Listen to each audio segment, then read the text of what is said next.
Bem-vindos à nossa primeira aula de Bioengenharia de Solos aplicada à recuperação de áreas degradadas. A aula de hoje abordaremos a introdução à bioengenharia de solos. Antes de mais nada, é importante ter em mente que o termo bioengenharia, nas pesquisas Google, é facilmente confundido com a engenharia biológica, sobretudo associada à biotecnologia e a bioengenharia do ponto de vista de modificação genética, essas coisas. Então, para uma pesquisa mais rápida e mais refinada, é bom que se utilizem os termos bioengenharia de solos. Na literatura, além de bioengenharia de solos, vocês também vão encontrar os termos estabilização biotécnica e engenharia natural, né? Todos eles são utilizados para descrever as técnicas para a recuperação de áreas degradadas. Os mais comuns são bioengenharia de solos e estabilização biotécnica. Entretanto, bioengenharia de solos e estabilização biotécnica podem ser descritos com uma leve diferença conceitual, que a gente já vai ver na frente.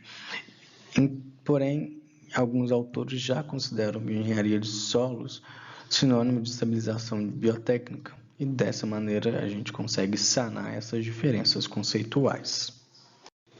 E no final das contas, o que seria bioengenharia de solos? A bioengenharia de solos pode ser entendida como uso conjuntivo ou não de material vivo e inerte, na recuperação de alguma disfunção ambiental, físico-ambiental, que alguma determinada área possa ter. E aqui é importante salientar a questão do uso conjuntivo ou não, de modo que a gente tem duas possibilidades. A primeira possibilidade remete à utilização somente de materiais vivos. Somente de material vivo, eu quero dizer material vegetativo, planta. E uso conjuntivo conjugado de material vivo e inerte, eu quero me referir a materiais vivos, vegetação, grama, capim mesmo, que capim é um tipo de grama, com materiais inertes, com concreto, enfim, madeira, que já não está viva mais, todas essas coisas, para a gente tentar conter e recuperar algum tipo de disfunção ambiental. Essas técnicas elas são muito utilizadas na perenização de cursos de água. Mais à frente a gente vai ver que a questão dos cursos de água é muito problemática, quando associadas à erosão, à erosão fluvial relacionadas a esses canais. Essas técnicas também são bastante utilizadas na estabilização de encostas e no tratamento de fossorocas e ravinas, que, em ambiente urbano, podem gerar grandes riscos a populações, e em ambiente rural podem gerar diversos prejuízos, com redução de produtividade agrícola e também morte de criação, com caso gado que caia nessas feições, entre outras coisas. Ainda é possível tratar a erosão costeira também, visto que a erosão costeira atualmente é um grande problema em toda a região costeira mundial, sobretudo quando a gente analisa a progradação do nível do mar. E no fim das contas, quais serão esses materiais utilizados na recuperação de áreas degradadas? Bom, quando se trata de materiais vivos, a gente vai trabalhar com dois: a vegetação, que já foi dita nos slides anteriores, e os micro-organismos. Entretanto, esses micro-organismos, eles são somente aqueles que vão provocar modificações nas características, modificações positivas, nas características dos solos. Entretanto, é importante salientar que para essa disciplina a gente vai trabalhar somente com a utilização da vegetação. E de elementos inertes, nós temos as pedras, madeira, metais, concreto e geossintéticos. Todos eles são utilizados como função primária de dar uma estabilidade imediata, possibilitando assim que a vegetação se estabeleça e possa, enfim, cumprir a sua cumprir, né, a sua função estabilizante nesses cenários. Mas diante dessa infinidade de possibilidades, qual será o foco que a nossa disciplina terá? A abordagem das técnicas de bioengenharia de solos aqui nessa disciplina vai focar na proteção do solo e na estabilização do solo, salientando-se que, né, a recuperação das áreas degradadas abordadas aqui nessa disciplina serão focadas nas áreas degradadas pela erosão, seja ela costeira, fluvial ou pluvial. Ok.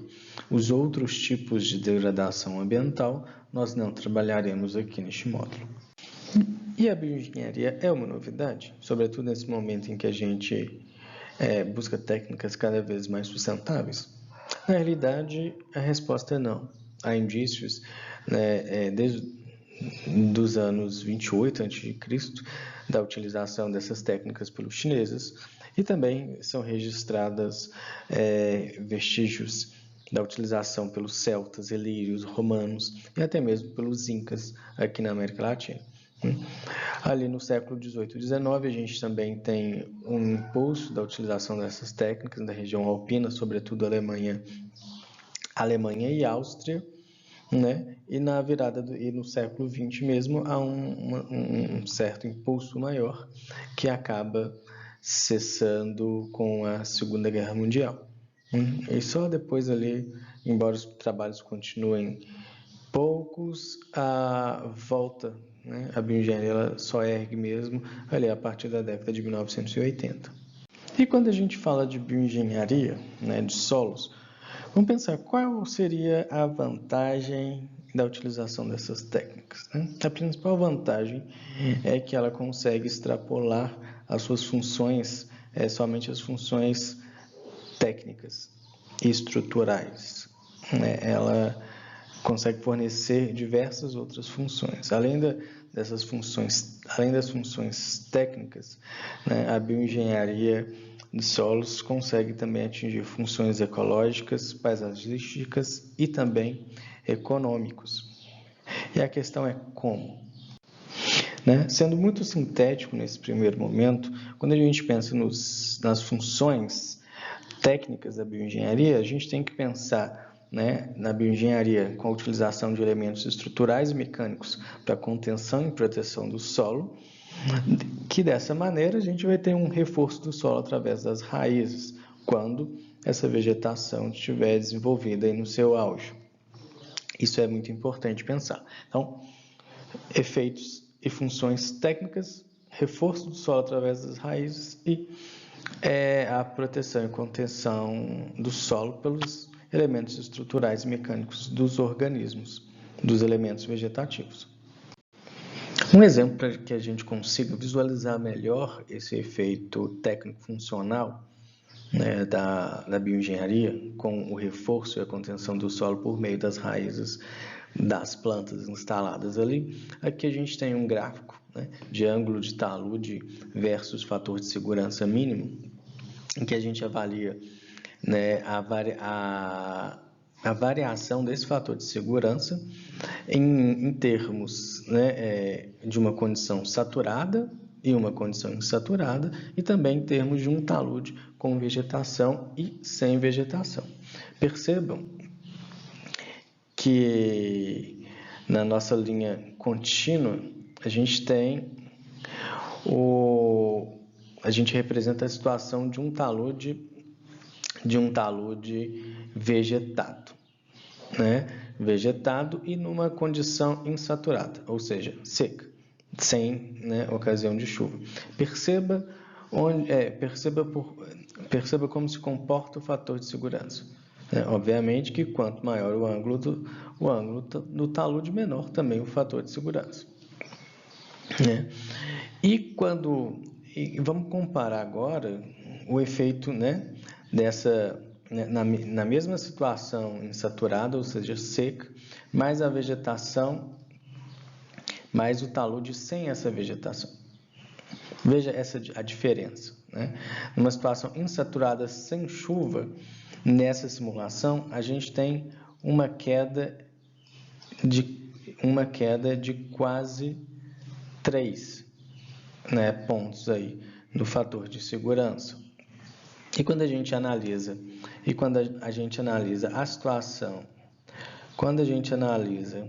a situação, saturada, ou seja, em momentos de chuva, né, a gente vai analisar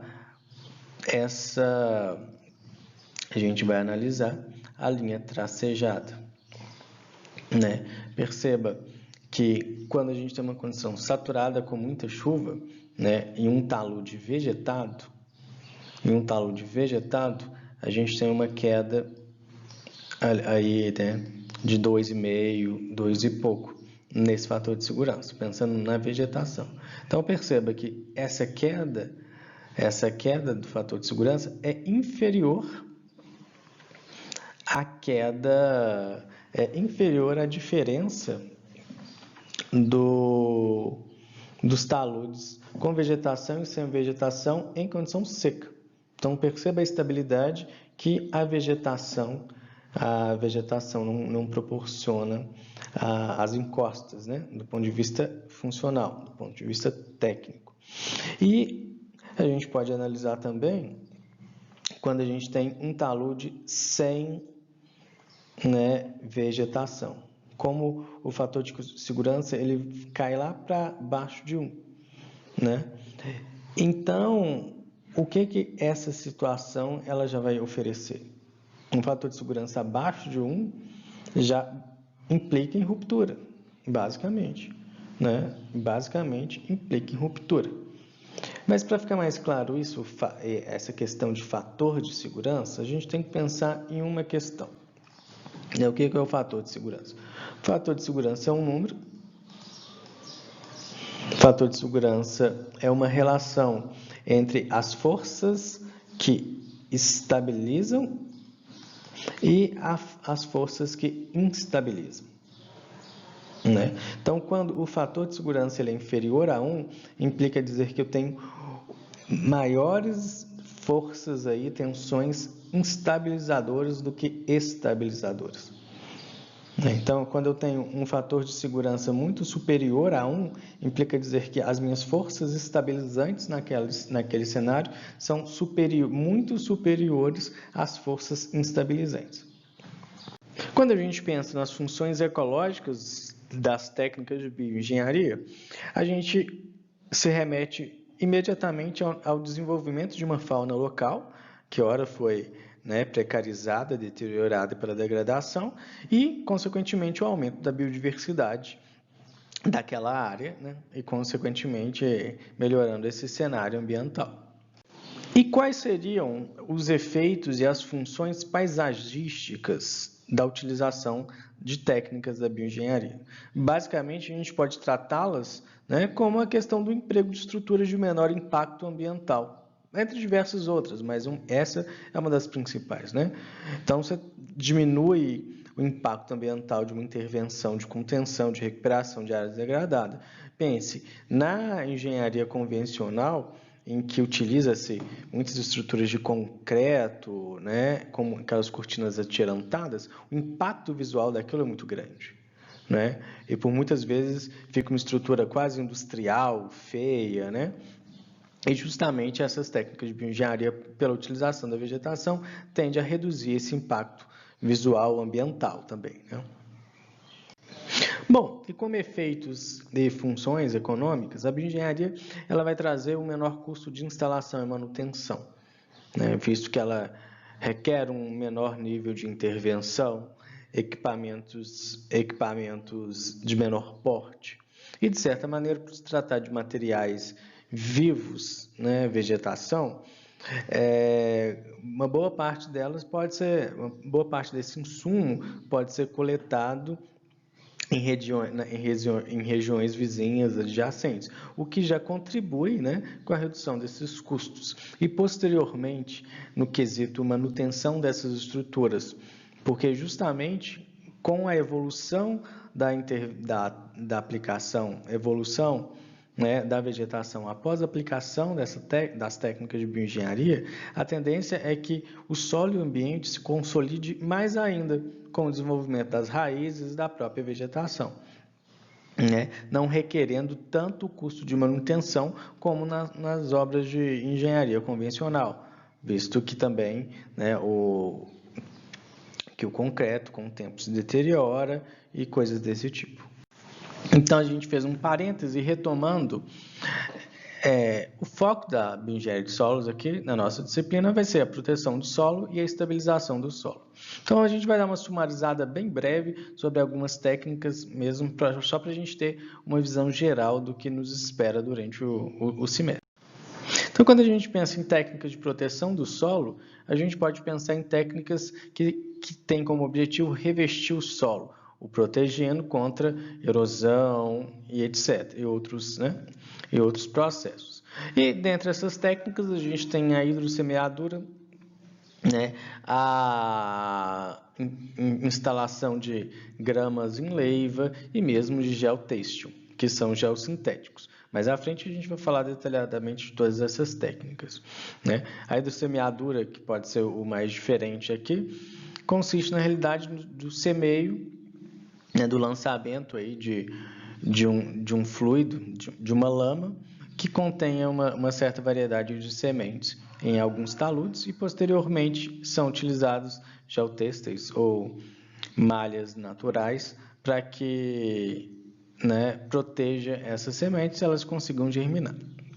E quando a gente pensa nas técnicas de estabilização, a gente, né, não tem muito o que falar, a gente está tentando estabilizar o solo, ou seja, a gente tem que colocar estruturas que aumentem a resistência ao cisalhamento desse solo. Então, aqui são só alguns exemplos simples, como banquetas vegetadas, né, grades vivas e, obviamente, a paliçada, que é muito comum com a utilização de bambu, enfim, sendo uma aplicação interessante, porque dependendo de quando o bambu foi cortado e em que época ele foi instalado, ele pode rebrotar, né?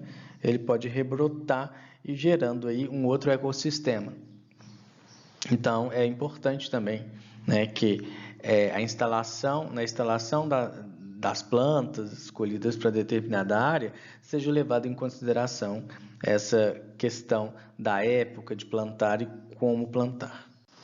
Bom, em linhas gerais, qual vai ser a principal influência da vegetação em um determinado ambiente, né? Basicamente, a vegetação ela vai causar alterações no volume, na intensidade do escoamento pluvial, nas taxas de erosão, valores de umidade, enfim, né? Então, de certa maneira, com a introdução da vegetação em um determinado cenário, a gente está modificando o ciclo hidrológico daquele local, né? E quando a gente fala do ciclo hidrológico, a gente está modificando interferindo em todos os processos do ciclo hidrológico, né? A infiltração, o escoamento superficial, a evaporação, né? Todos esses processos que vão condicionar os processos geodinâmicos que naquela situação, naquele cenário no qual a gente está analisando, pode provocar os processos geodinâmicos, como erosão e algum tipo de movimento de massa correlato. E a questão a gente está vendo, olha que belezinha, que bonitinho, todos esses lugares vegetados e etc. Mas a vegetação ela vai sempre apresentar efeitos positivos, não só no ciclo hidrológico, mas no nosso cenário, nos nossos ambientes? Não, né? Na realidade, a utilização indevida da vegetação pode causar problemas muito piores. Pode causar problemas muito piores. Então, não é a questão da bioengenharia, né, a implantação de técnicas com emprego de vegetação, não é simplesmente, não é fácil, porque não é simplesmente chegar e falar, eu vou plantar, peguei uma árvore aqui, eu vou plantar. A gente sabe, né, a gente consegue ver aí quais são, é muito polêmico ainda, mas quais são os efeitos da plantação de eucalipto associada a lençóis, a alteração de lençol freático, né? Diversos outros aspectos. E quais seriam os efeitos negativos, né, do uso da vegetação para tentar solucionar alguma degradação ambiental, tentar recuperar alguma área degradada? Basicamente, eu vou citar aqui só algumas, né? Tipo assim, o uso de plantas muito altas, com folhagens largas, elas podem causar erosão. Elas podem causar erosão. E justamente porque elas podem causar erosão, porque como as folhas são largas, durante um evento de precipitação, a água que é interceptada pelas folhas pode se acumular. E quando elas formam uma gota e caem no chão, elas geram uma gota maior do que a gota da chuva, o que intensifica o efeito splash, que é um tipo erosivo que a gente vai ver nas próximas aulas, né? E também o vento nas folhas dessas plantas altas podem reproduzir esforços sobre os solos, esforços de cisalhamento, que consequentemente podem deflagrar algum tipo de movimento de massa, né? E também a gente tem que pensar que dependendo do porte da vegetação, a gente pode aumentar a sobrecarga, né, em alguns taludes, o que também pode, algumas encostas, o que também pode condicionar e deflagrar movimentos de massa. Então, não é tão simples assim, a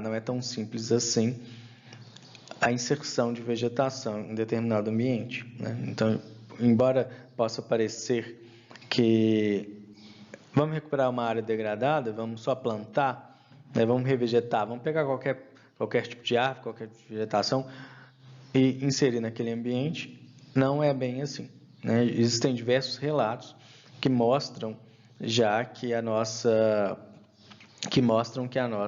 inserção errada, a escolha errada de vegetação pode intensificar os processos aos quais pretende se barrar. Bom, gente, a ideia de hoje era só dar uma pincelada, enfim, a gente discutir alguns aspectos e conceitos básicos da bioengenharia, tá? Então, por hoje é só, tá? Tchau. Até a próxima.